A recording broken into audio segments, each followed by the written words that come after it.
गृहिणी म्हणजे काय? गृहिणी म्हणजे काही करतच नाही अशी व्यक्ती असते का? नाही. गृहिणी म्हणजे सकाळपासून संध्याकाळपर्यंत फक्त कामं करत असते आणि त्याचा मोबदला अजिबात घेत नाही. ती असते गृहिणी. घरातल्यांसाठी, मुलांसाठी, घरासाठी, घरातलं, बाहेरचं अशी सगळी कामं तिच्याकडे असतात आणि ती करत असते.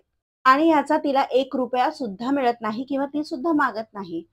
पण तिला काय मिळतं काही घरातून माहिती काही घरातून तिला असे बोलणे मिळतात, की "तुला घरात काय काम असतं? तू काय काम करते? तू तर घरातच असते. तुला कुठे बाहेर जायचं असतं? तू तर घरात आरामातच असते आणि दमली कसं काय म्हणते?" हे ज्या घरामध्ये त्या गृहिणीला म्हटलं जातं, तेव्हा ती गृहिणी इतकी डिमोटिव्हेट होते, इतकं तिला खचून जाते. तिला असं वाटतं, की ऐकून-ऐकून त्या गोष्टी तिला असं वाटतं, की हो, खरंच मी काहीच करत नाही. काही करत नाही म्हणजे मी पैसे कमवून आणत नाही, म्हणजे मी काही काम करत नाही, असा तिचा समज व्हायला लागतो आणि मग ती स्वतःला हळू-हळू दुर्लक्ष करत म्हणजे स्वतःकडे ती दुर्लक्ष करत जाते. काही काय आपल्याला आवडतंय, काय आपल्याला आवडत नाहीये, काय आपल्याला घालायला आवडतंय, काय आपल्याला घालायला आवडत नाही, काय खायला आवडतंय, काय नाही आवडत, ह्या सगळ्या तिच्या चॉईसकडे ती दुर्लक्ष पद्धतशीर करायला लागते.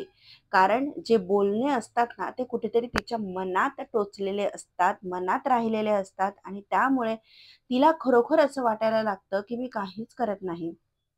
खरं बघायला गेलं तर ती सकाळी उठल्यापासून मुलांसाठी, घरातल्यांसाठी, घरच्यांसाठी जे काही करत असते, जर ते तिने करणं थांबवलं, तर घर पूर्ण अस्ताव्यस्त होणार आहे.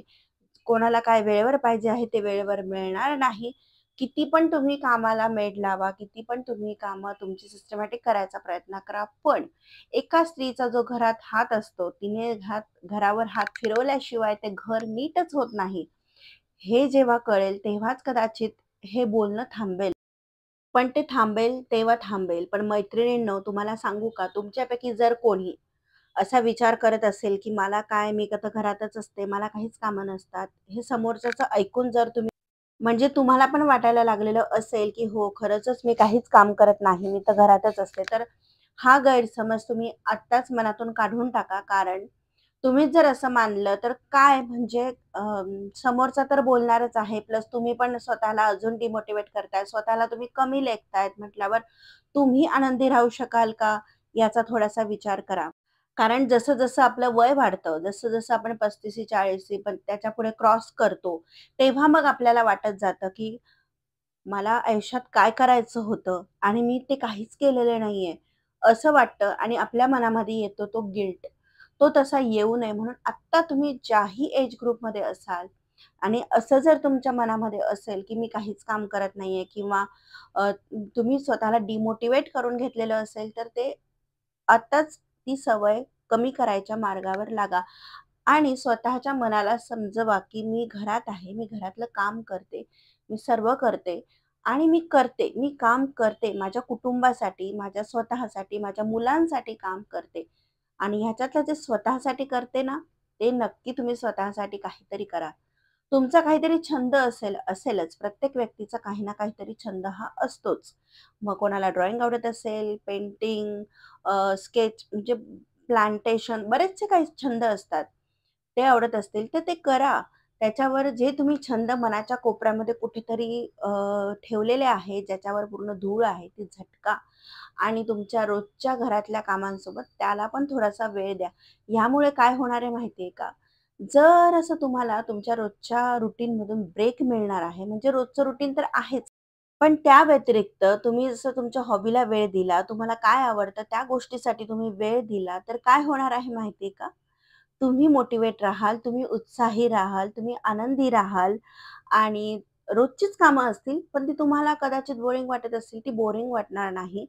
कारण तुम्ही आता मनातून आनंदी आहात. तुम्हाला हवंय ते तुम्ही करताय ह्याचा आनंद तुमच्या मनात आहे आणि आपल्याला जे आवडतंय ते आपल्याला करायला मिळतंय ना, ह्याचा एक समाधान, आनंद हा खूप वेगळा असतो आणि तो आपल्या पर्सनॅलिटीवर झळकतोच. म्हणून मग आपण काही करत नाही, हा एक तुम्ही गैरसमज मनात ठेवला असेल, तर तो काढून टाका.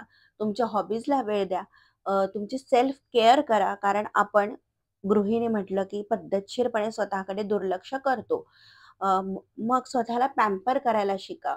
पॅम्पर म्हणजे पार्लरमध्ये जाऊनच करायला पाहिजे का? तर नाही. पार्लरला गेलं तर चांगलंच आहे. मस्तपैकी कोणीतरी आपल्याला छान करून देतंय. पण नाही जमत आहे, काहींना नाही जमत. म्हणून मग काय थांबून राहायचं का नाही, तर घरी मस्त करायचं. आता विंटर सीझन आहे. विंटर सीझनमध्ये आपल्या स्किनची जास्त काळजी घेतली पाहिजे. स्किनची, हेअरची, कारण ड्रायनेस खूप वाढतो. म्हणून मग आपल्या स्वतःला पॅम्पर करा. मस्तपैकी तेलाचा कधी-कधी मसाज करा. फेस पॅक लावा, मॅनिक्युअर, पेडिक्युअर हे सगळं घरी करता येतं. ते करत जा. स्वतःला खुश ठेवण्यासाठी स्वतःला पॅम्पर करणं पण महत्त्वाचं आहे. त्यानंतर एक्सरसाइजला वेळ द्या. स्वतःला थोडंसं कामं आपण काय म्हणतो, दिवसभर एवढी कामं असतात मला, त्याच्यातच होतो की माझा व्यायाम. मान्य आहे, आपण त्या गोष्टींमध्ये ॲक्टिव्ह राहतो, पण तो व्यायाम नसतो. म्हणजे हां, आता पूर्वीच्या ज्या बाया होत्या त्या उखळ बसून अशा फरशी पुसायच्या. तो व्यायाम होता. पण आजकाल आपण धावपळीचं जीवन झालेलं आहे. नुसतं आपण स्ट्रेसमध्ये कामं करत असतो आणि एक्सरसाइज किंवा योग व्यायाम जो असतो तो स्ट्रेसमध्ये नाही करत. तो कसा करतो आपण? आपण स्वतः आपलं कॉन्सन्ट्रेशन, आपल्या ब्रीथिंगवर आपला फोकस आहे असं असतं. म्हणून मग तुम्हाला ज्याही कोणतं फिजिकल फॉर्मची एक्सरसाइज आवडत असेल, मग ती योगा असेल किंवा जिममध्ये जाणं असेल किंवा काहीच नाही तर सिंपल वॉक असेल तो करत जा. ब्रीथिंगच्या एक्सरसाइज करत जा. ह्यामुळे तुम्ही फ्रेश राहणार आहात आणि जसं-जसं वय वाढेल तसं-तसं तुम्हाला या गोष्टींचा फायदाच होणार आहे. म्हणून मग जर तुम्ही 35च्या पुढचे असाल तर तुम्हाला एक्सरसाइज करणं पण महत्त्वाचंच आहे. त्यानंतर डाएट. आता मी असं अजिबात म्हणणार नाहीये, की डाएट म्हणजे एकदम हे सोडा, ते खा, हेच खा, तेच खा. नाही. पण जसं तुम्ही कुटुंबाला देता आहेत, की जसे ड्राय फ्रुट्स ठेवलेले आहेत, फ्रुट्स ठेवलेले आहेत, जसं तुम्ही कुटुंबातल्या व्यक्तींसाठी सर्व्ह करतात, तसं तुम्ही पण ते खात जा. कारण तुमच्या पण शरीराला त्याची गरज आहे. तुमच्या पण शरीराची झीज होत आहे. त्यामुळे तुम्हाला या सर्व गोष्टींची इक्वली गरज आहे. त्यामुळे ही पण तुम्ही गोष्ट लक्षात ठेवली पाहिजे. गृहिणी आहात म्हणून खाण्याकडे दुर्लक्ष करायचं किंवा नंतर खाते, आत्ता नाही खात, जाऊ दे मला भूकच नाही, मला कुठे बाहेर जायचंय, ह्या गोष्टी टाळल्याच पाहिजे. अशा छोट्या-छोट्या गोष्टी असतात ज्या आपण लक्षात ठेवून करायच्या म्हणजे मग आपला स्वतःवरचा कॉन्फिडन्स वाढतो.